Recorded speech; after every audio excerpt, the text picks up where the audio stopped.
তো বন্ধুরা, আজকে রান্না করছি কাতল মাছ। তো কাতল মাছ আমি ধুয়ে নিয়েছি, আর এখানে রয়েছে কাতল মাছের তেল। তো কাতল মাছের তেল আজকে আমি রান্না করব না, আজকে শুধু কাতল মাছই রান্না হবে দুপুরবেলা। তো আর রান্না করছি পোয়াজ, তো সবাই খাও, পোয়াজের ডাঁটা আজকে রান্না করছি আলু দিয়ে, বেগুন দিয়ে, শস্য বাটা দিয়ে। এখানে আমি নুন হলুদ দিয়ে মাছগুলো মেখে রেখে দিয়েছি। আর এখানটা রয়েছে ধনিয়া পাতা। এখানে আমি দু রকমের শস্য নিয়েছি আর একটু আদা নিয়েছি, শিলনোড়ায় আমি এখন বেটে নেব।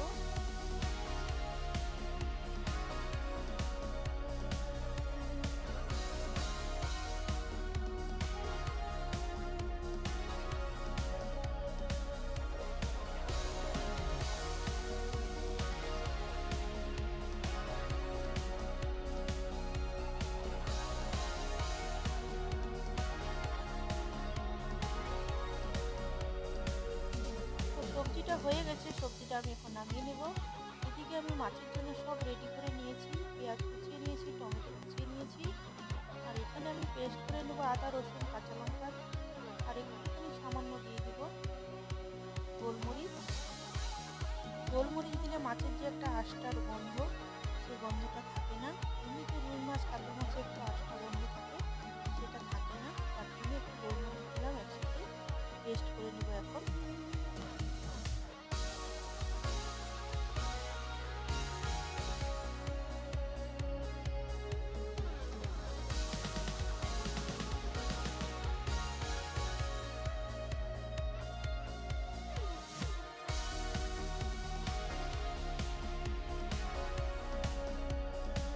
দেখো বন্ধুরা, সবজির কালারটা এত সুন্দর হয়েছে, সর্ষে বাটা দিয়ে রান্না করলাম, দেখতেই পেলে। এখানে আমি মাছ ফ্রাই করতে দিয়ে দিয়েছি। এখানে আমি মাছের জন্য যে পেঁয়াজটা কুচিয়ে রেখেছি সেটা ভেজে নিচ্ছি। তো একটুখানি পেঁয়াজ আমি তুলে রেখে দিচ্ছি, বেরেস্তার মতো হয়ে গেছে, দেখতেই পাচ্ছ।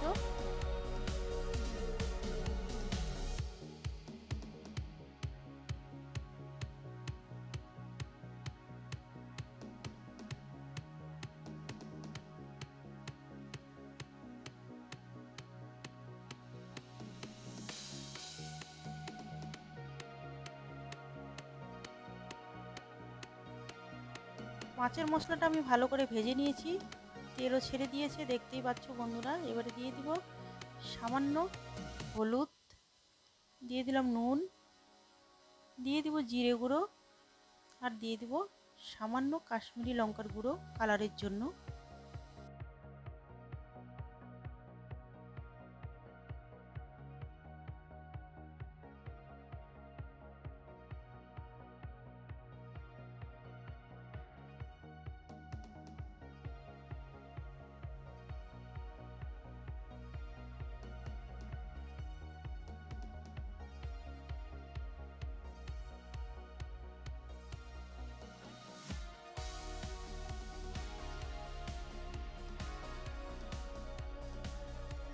তো মাছের ঝোল রেডি, বেশি একটা ঝোল করিনি, গায়ে গায়ে ঝোল।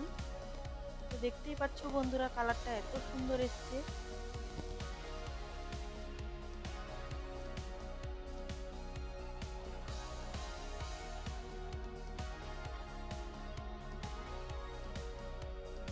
তো এখন আমি লাস্টে দিয়ে দিচ্ছি ধনিয়া পাতা, আর একটুখানি পেঁয়াজের বেরেস্তা তুলে রেখেছি সেটাও আমি ছড়িয়ে দেব।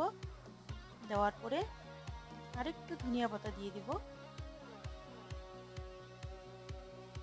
তো বন্ধুরা, ভিডিওটা ভালো লাগলে অবশ্যই একটা লাইক করে দিও, আর নমি ব্লগস চ্যানেলটাকে অবশ্যই সাবস্ক্রাইব করে দিও, সাবস্ক্রাইব করতে ভুলো না।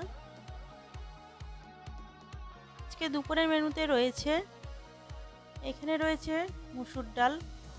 এখন আমরা খেতে বসবো, খাবার রেডি করছি, ভাত বেড়ে নিয়েছি, আর বাকি তো তোমাদের দেখিয়ে দিয়েছি। এই হলো আজকের আমাদের দুপুরের মেনু, আর কিছু বানাইনি।